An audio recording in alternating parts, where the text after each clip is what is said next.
We're going to talk a little bit about astronomy in Dragon's Dogma. Yes, it's here. This is Gemma Lady.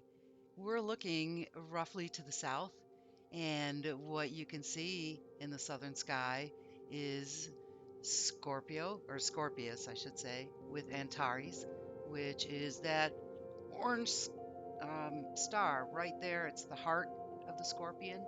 And also, right to his left is Sagittarius, the archer, and he's actually aiming his arrow at the tail of the scorpion. And I think that's fascinating because, of course, I play Magic Archer. We have Striders in the game, we have Rangers in the game, so bow class represented in the night sky. And what's also fascinating about the night sky that the directors included is that they included um, the right color.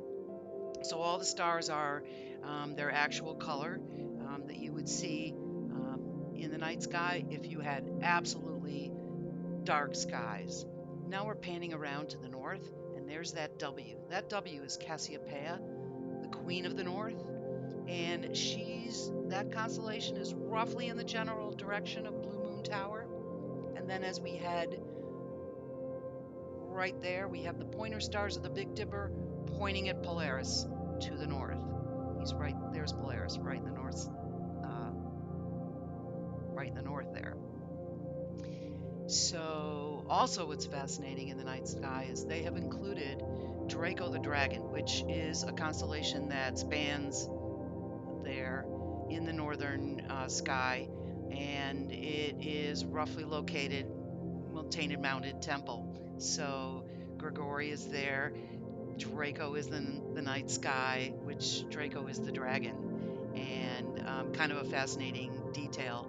I couldn't pan my camera up high enough for you all to see some of the other constellations that are in the night sky that the directors have included well and actually are part of the night sky this time of year, which is roughly mid May as best as I could determine.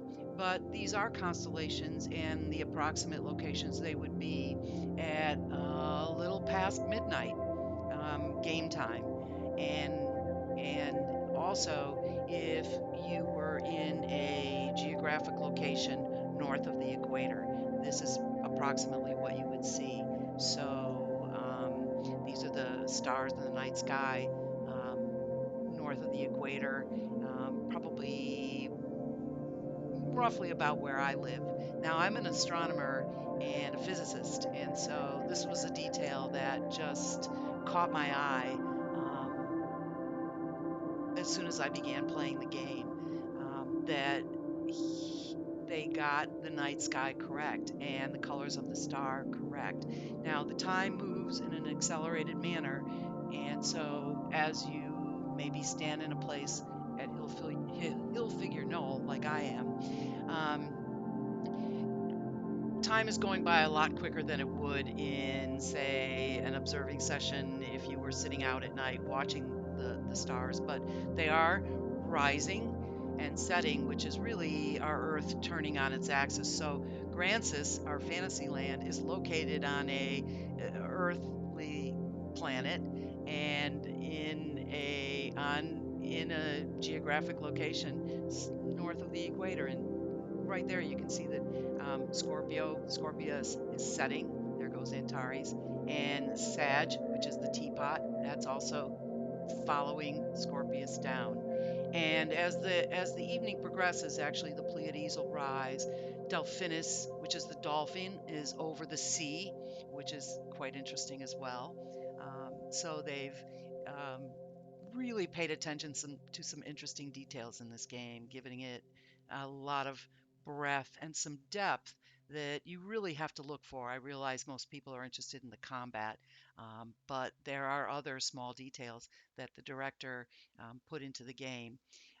If we were able to pan quite a bit up earlier when I first got here, we might have been able to catch Hercules, um, but what's also interesting is that Cassiopeia, which is that W right there, Perseus follows her into the night sky, and Perseus, of course, is also a hero. Another hero that's in the night sky, and again, I couldn't pan up to get it, is Hercules. Um, and That's that keystone shape. But all of them, Orion, Hercules, Perseus, all sort of have a body to them if you were to trace out stick figures of them in the night sky. Um, and um, and so our heroes are in the night sky. Um, and I find that really, really interesting. I don't really see any planets. Everything's twinkling, which tells you that you're looking through an atmosphere.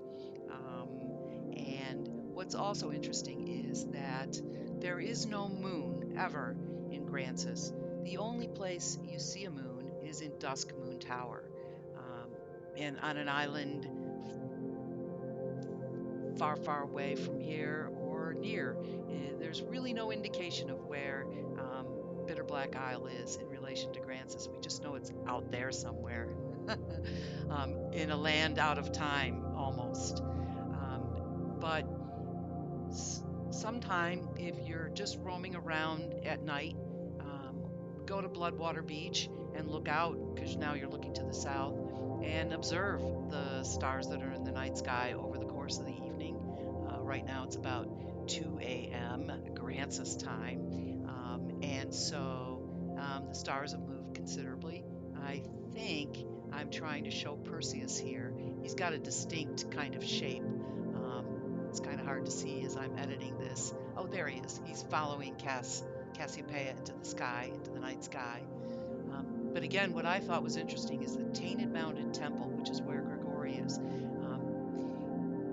It's in the general direction of Draco the Dragoness. He's a circumpolar, which means it's a star constellation that goes, it just rotates around the North Star. So he's pretty much always in the night sky in the northern hemisphere. It's a faint constellation, but and it spans quite a big um, spots in the sky, I guess you could say. And I found that what a fascinating detail for the directors to include, to go to that much care and show us a night sky, give us in our fantasy land almost a place, um, and give us some beautiful stars in the night sky that we can look at that are the real colors. If you had no light pollution and you were in a dark sky location. I'm going to include some pictures and some star charts and things after this. And if you're into looking at that sort of stuff, please give them a view. I've included some pictures that I've taken myself because I'm an amateur astrophotographer as well. I don't believe that I have any of the night sky, but here are some that for you to enjoy. And this is again, there's Scorpius, and you can see Antares. There's the teapot or Sagittarius. This one shows planets in it. We don't have any planets in ours, but there's one for you to look at and enjoy. Here are the circumpolar constellations. There's Draco. This is a little bit upside down. That constellation that says home plate is called Cepheus. That's the king. And so that's also in the night sky. And I do believe I have a few more, but just look, enjoy. There's the Big Dipper and the Little Dipper. It's Gemma Lady. If you like this kind of content, give a thumbs up, subscribe. We'll see you on the next video about Dragon's Dogma. And thanks. That's Cassiopeia right there. That's what it looks like. Queen of the North. And then I'll include a few of my own shots that I've taken. Thanks, everyone.